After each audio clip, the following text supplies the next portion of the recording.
This segment brought to you by Kansas Regenerative Medicine. Your stem cells, your health, your life. Well, I think we're back.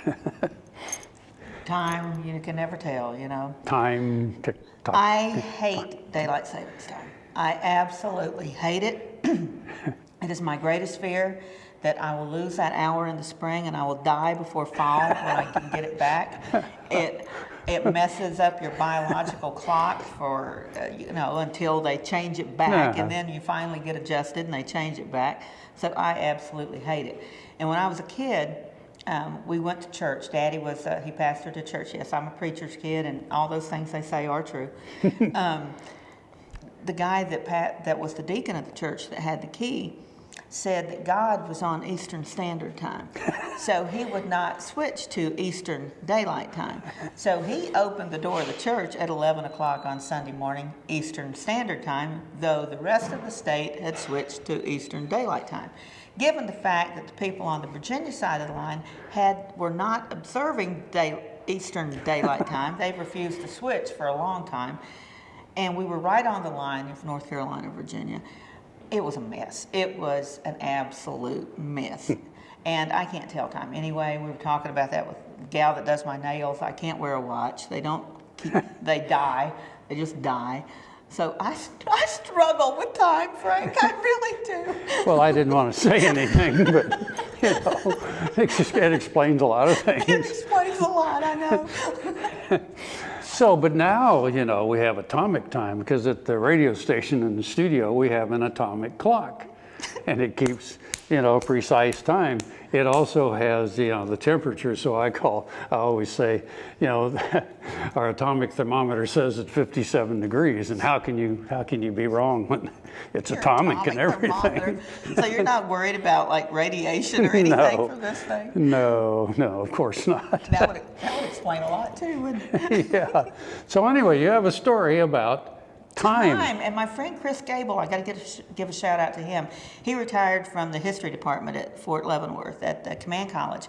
And Chris is the person who first introduced me to this whole topic of how the railroads basically created time. They instituted time.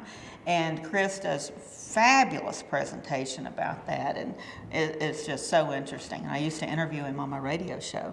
Every time the time would change, I would ease my resentment by calling up Chris and interviewing him on the radio show. So, yeah, so I hope you're watching, Chris. Well, but it is true. People don't understand that the railroads created the time zones. But you will now. Stay tuned. For thousands of years, humans observed what is officially known as apparent solar time, or true local time. In other words, they measured time by the position of the sun. It worked fairly well. Then trains came along, and the sun just couldn't keep up. The Brits were the first to establish a standardized time.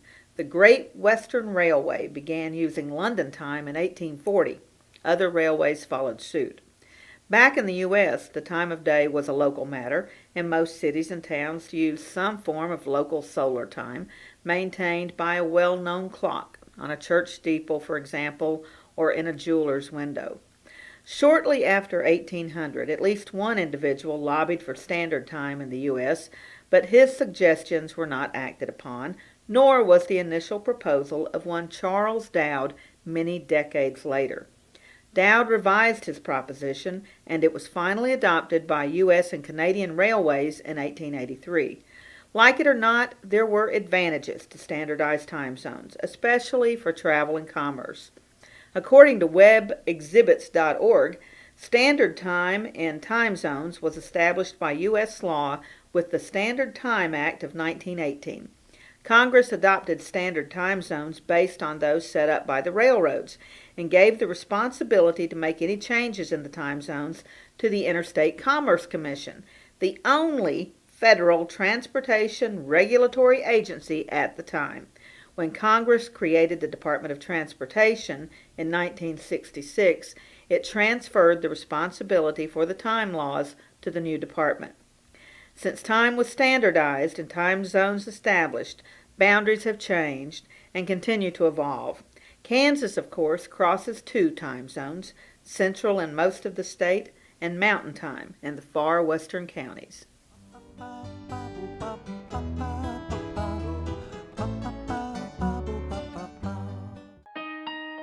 I dug trees by hand for years and years and years. In the process, I wore out my rotator cuff. But when I learned about this process, I thought if there's a way to get rid of this pain, then I wanted to do it. So we did it, and it worked. And I'm not going to go out and dig trees with a shovel anymore, but I can do the things that I want to do now